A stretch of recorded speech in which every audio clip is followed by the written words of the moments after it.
Kettlebell and dumbbell deadlifts. Following the same technique as you would do with a barbell, we can create a lot of deadlift variations using different equipment like the kettlebells and the dumbbells. So here, obviously one of the benefits is you can use one or two weights, and that gives us a different stimulus for different results.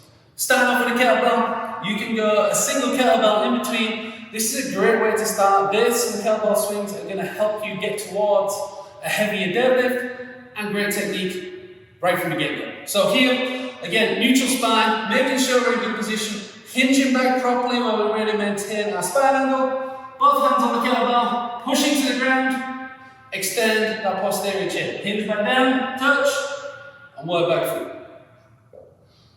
That's a great place to start.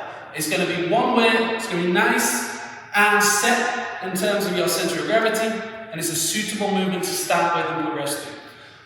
Much like with the kettlebells, you can also do double weighted deadlifts. So that's going to require one weight on either side. With the dumbbells, we only need to touch one end down so that you don't extend the range of motion unnecessarily. You can do this with kettlebells, either way is absolutely fine. So again here, you might need to go with a slightly narrower stance to maintain your positioning, but you're still going to create that power through the ground. So reset, extend up, always finish in line, well engaged at the top, hinge back down,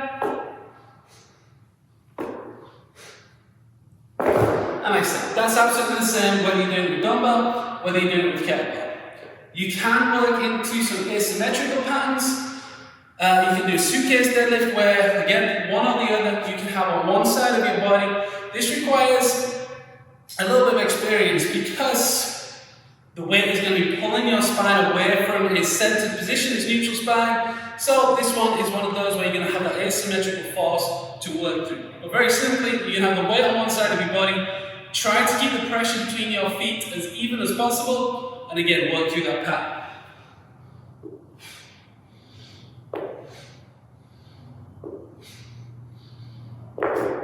All about maintaining balance.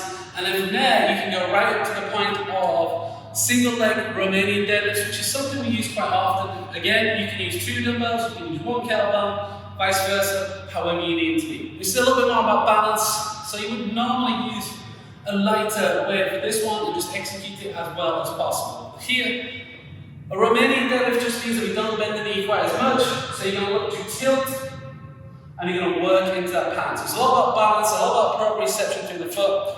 And I would tend to go opposite arm to left. So if my left leg's on the ground, my right hand's going to be holding the weight. So you get that cross-body pan, and your body's having to resist rotation. It's having to work around the spine, which is huge for your golf performance. So, as we said, we're going to go right arm, left foot. Make sure you use your body weight to balance out. Only a slight bend in the knee, never locked out, slight bend in the knee. Work your way down in that pan, and hinge back up. Keep control.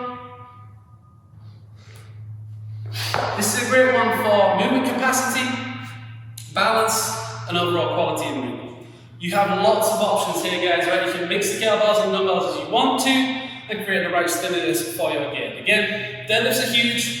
Because these are then going to be separate weights, it adds different stimulus, all of which is going to help us to work more efficiently around the spine, create a more powerful and efficient system for you to create better goals.